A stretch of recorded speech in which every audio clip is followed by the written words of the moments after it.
यो हो प्युठान सदरमुकाम खलंगा। कुनै समय यस्तो व्यस्त थियो कि भिडमा पैदल हिँड्न समेत गाह्रो पर्थ्यो। तर आज मौन छ, सुनसान छ, व्यापार घट्यो, होटलहरू सुनसान भए, किनमेल गर्न आउनेहरू हराए र खलंगाका गल्लीहरू प्राय खाली जस्तै बने।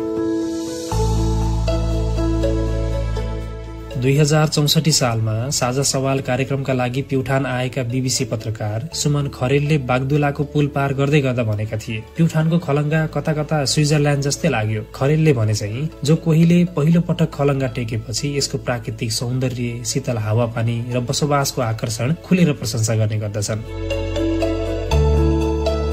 तर आज यो स्वप्निल खलंगा उदासीको बाक्लो कुहिरोमा हराइरहेको छ।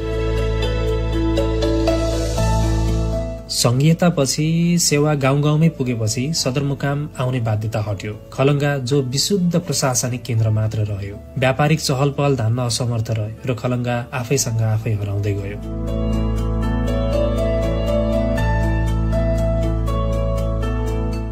18 सालमा रोल्पा छुटियो। रोल्पा प्युठानको साझा सदरमुकामको व्यस्तता इतिहास बन्यो। सदरमुकाम टाढा बन्दै उठेका आवाजहरूले झन खलंगाको चहक जारे।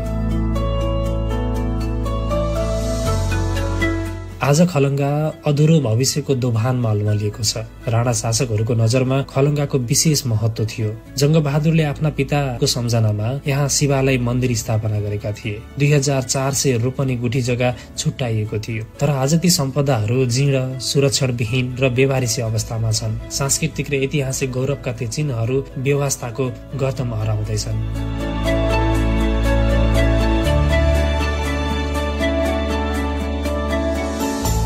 खलंगा नेवार समुदायको मौलिक चिनारी बोकेको बस्ती हो। पुराना घरहरू, ऐतिहासिक मठ मन्दिरहरू र समय अनुकूल मौसम, यी सबैमा अझै पनि सौन्दर्य र सम्भावनाको झिल्को देखिन्छ।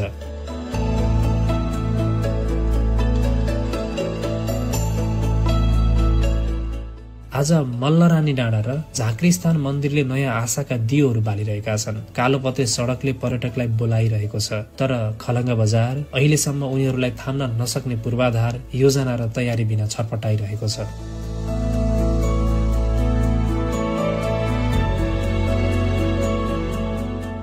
खलंगाबाट बसाई सरेर गएकाहरूले समेत आज आफ्नै जन्मथलो सम्झन छाडेका छन्। तर खलंगा भुल्न पर्ने ठाउँ होइन, पुनः सम्झनु पर्ने, फेरि उठाउने ठाउँ हो। इतिहास जोगाउने जिम्मेवारी हाम्रो काँधमा छ। खलंगा फेरि मुस्काउन सक्छ, तर त्यसका लागि हामी आफै जाग्न जरुरी छ।